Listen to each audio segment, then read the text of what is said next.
2-3 రోజులుగా YCP party mega DSC పైన రాష్ట్ర వ్యాప్తంగా వాళ్ళ పార్టీ నాయకులైతేనేవి కార్యకర్తలైతేనేవి దీనిపైన అక్రమాలు జరిగాయని చెప్పి మాట్లాడడం జరుగుతుంది.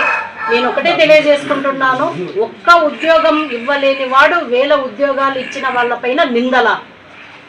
జగన్మోహన్ రెడ్డి గారు మా లోకేష్ అన్న పైన వస్తున్నటువంటి ఆదరణ చూసి తట్టుకోలేక ఆయన ఎంతో పవిత్రంగా భావించి మెగా డిఎస్సిని చాలా సక్సెస్ఫుల్గా రన్ చేసి 16,347 పోస్టులు ఇచ్చి సంవత్సరం అయిన తర్వాత ఇప్పుడు మీరు లేనిపోనివి సృష్టించి నిరుద్యోగులకు అదేవిధంగా వచ్చిన ఉద్యోగస్తులను కూడా భయభ్రాంతులకు గురి చేయడంలో మీరు ముందున్నారు.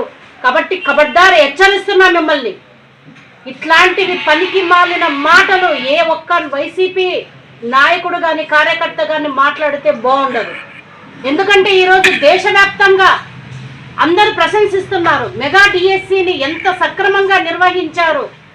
ఎగ్జామ్ పెట్టినప్పటి నుంచి వాళ్ళ వెరిఫికేషన్ వరకు అన్నీ కూడా సక్రమంగా నిర్వహించి ప్రతి ఒక్కరూ ఎవరైతే అభ్యర్థులు అర్హులు ఉన్నారో వాళ్ళకి పోస్టులు వచ్చే విధంగా చేసిన ఘనత మా నారా లోకేష్ అన్నది.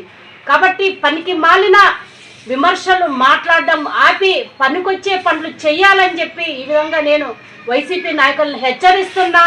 అదేవిధంగా వాళ్ళకి ఏది లేదు, తాడేపల్లి నుంచి స్క్రిప్ట్ వస్తుంది, ఆ స్క్రిప్ట్ని పట్టుకొని చదవకపోతే వాళ్ళ ఇన్ఛార్జ్ పదవులు అధ్యక్ష పదవులు పోతాయనే భయంతోన ఈరోజు ఎటువంటి ఇబ్బంది లేకున్నటువంటి మెగా డిఎస్సి పైన వాళ్ళు ఈరోజు రాష్ట్ర వ్యాప్తంగా విమర్శలు గుప్పిస్తున్నారు. కాబట్టి ఇప్పటికైనా మానుకోవాలి అని చెప్పి హెచ్చరిస్తున్నా.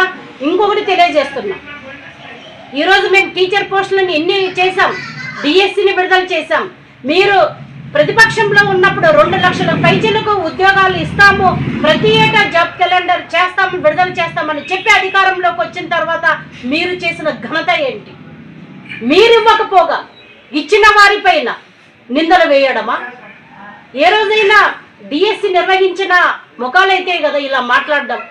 మీకు ఎగ్జామ్ ఏ విధంగా కండక్ట్ చేయాలో తెలీదు, ఏ విధంగా పారదర్శకంగా ఉండాలో తెలీదు.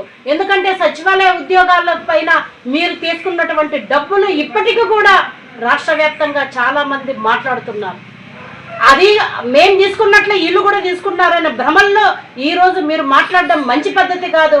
ఏదైనా కానీ ఈరోజు కూటమి ప్రభుత్వానికి వస్తున్నటువంటి ప్రత్యేక ఆదరణ చూసి మీరు నారా లోకేష్ కన్నా వస్తున్నటువంటి ఆదరణ చూసి తట్టుకోలేక ఇంకా భవిష్యత్తులో నాకు ప్రతిపక్ష ఇప్పుడు ఎట్లయితే